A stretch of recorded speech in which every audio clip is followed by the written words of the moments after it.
नांदेड जिल्ह्यातील लोहा तालुक्यात अवघ्या 2 दिवसांपूर्वी अतिशय संतापजनक घटना घडलेली होती।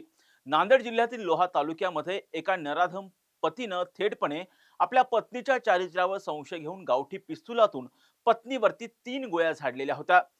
त्याचबरोबर ही पत्नी जी आहे ती गोळीबारामध्ये गंभीर जखमी झालेली होती। तिच्यावरती नांदेडच्या रुग्णालयामध्ये सध्या उपचार सुरू असून तिची प्रकृती अतिशय चिंताजनक आहे। दुसऱ्या बाजूला हा नराधम पती एवढेच करून थांबलेला नव्हता, तर त्याने पत्नीवरती गोळीबार केल्याच्या नंतर थेटपणे फोन करून सासऱ्याला सुद्धा जीवे मारण्याची धमकी दिलेली होती। हे प्रकरण ताजं असतानाच आता कोल्हापुरामधून सुद्धा अतिशय संतापजनक बातमी जी आहे ती पुढे आली आहे। कोल्हापूरच्या हातकणंगले तालुक्यात असणाऱ्या पेठवड गावामधून अतिशय संतापजनक बातमी पुढे आली आहे, जी बातमी ऐकून तुमच्याही अंगावरती काटा आल्याशिवाय राहणार नाही। एखाद्या चित्रपटाच्या कथानकाप्रमाणे हा संपूर्ण थरार घडलेला आहे। भर रस्त्यात गजबजलेल्या बाजारपेठेत एका पतीनं आपल्या पत्नीचा कोयत्याने वार करून खून केलाय। इतकंच नाही तर हे कृत्य करण्यापूर्वी या नराधम पतीने थेटपणे सोशल मीडियावरतीच म्हणजेच व्हॉट्सअपवरती आज माझा किंवा तुझा शेवट असं स्टेटस ठेवून पत्नीची हत्या केली। हे संपूर्ण प्रकार नेमका काय, या नराधम पतीनं पत्नीला नेमकं का संपवलं, हे सगळंच आपण या व्हिडिओच्या माध्यमातून समजून घेणार आहोत।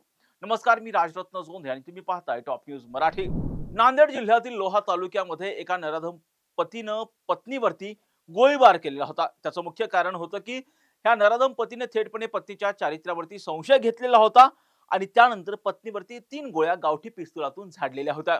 यामध्ये पत्नी जी आहे गंभीररित्या जखमी झालेली आहे, तिच्यावरती नांदेडच्या रुग्णालयामध्ये उपचार सुरू आहेत। एवढेच करून हा नराधम पती थांबलेला नव्हता, तर त्याने थेटपणे सासऱ्याला फोन केला आणि सासऱ्याला सुद्धा जीवे मारण्याची धमकी दिलेली होती।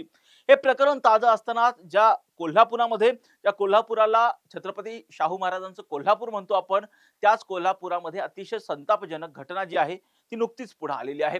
कोल्हापूरच्या हातकणंगले तालुक्यातील पेठवड गाव एसटी स्टँड परिसरात काल सायंकाळी अक्षरशः रक्ताचा सडा पडलेला होता। 8 वर्षांपूर्वी प्रेमविवाहानं एकत्र आलेल्या दीपक आणि अमृता कांबे या दाम्पत्याच्या आयुष्यामध्ये अतिशय क्रूर पद्धतीची घटना घडली। कारण हा जो नराधम पती आहे दीपक कांबे यांनी पत्नी अमृता हिच्यावरती जीव घेणा हल्ला केला, तिचा खून केला।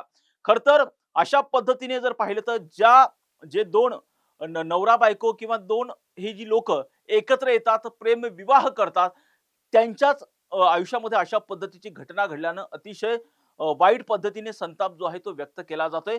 कारण प्रेमविवाह केलेल्या ह्या जोडप्याने त्यांच्या आयुष्यामध्ये अशा पद्धतीचं जे कृत्य केलेलं आहे दीपक कांबळे यांनी पत्नीला थेटपणे कोयत्याने वार करून पत्नीचा जो खून केलेला आहे त्याची कल्पना कुणीही केलेली नव्हती।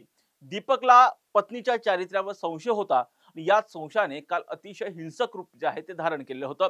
आरोपी दीपकने हत्येच्या आधी व्हॉट्सअपवर स्टेटस ठेवलेला होता, आज माझा तरी शेवट किंवा तुझा तरी शेवट असा इशारा थेटपणे पतीने थेटपणे पत्नीला व्हॉट्सअप स्टेटसच्या माध्यमातून दिलेला होता।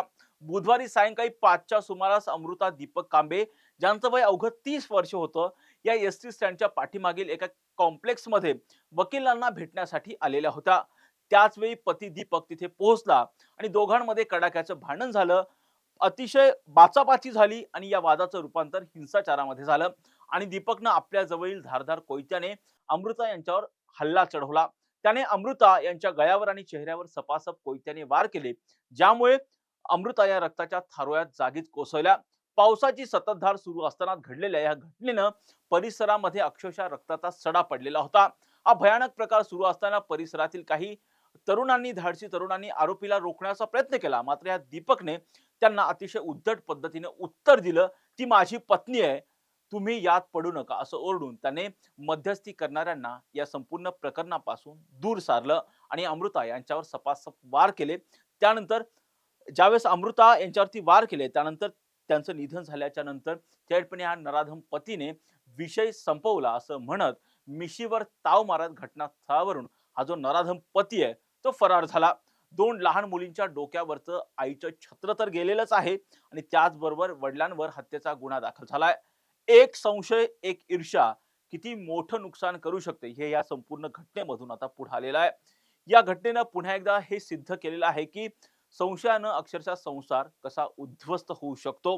2 चिमुकल्यांचं आयुष्य आता देशोधडीला लागलेलंच आहे, परंतु आता ज्या ठिकाणी ही हत्या करण्यात आलेली होती त्या हत्या केल्याच्या नंतर त्या ठिकाणी फॉरेन्सिक लॅबचं पथक जे आहे ते दाखल झालेलं आहे. त्यांनी रक्ताचे नमुने सॅम्पल सुद्धा घेतलेले आहेत आणि अन्य पुरावे संकलित सुद्धा आता केलेले आहेत.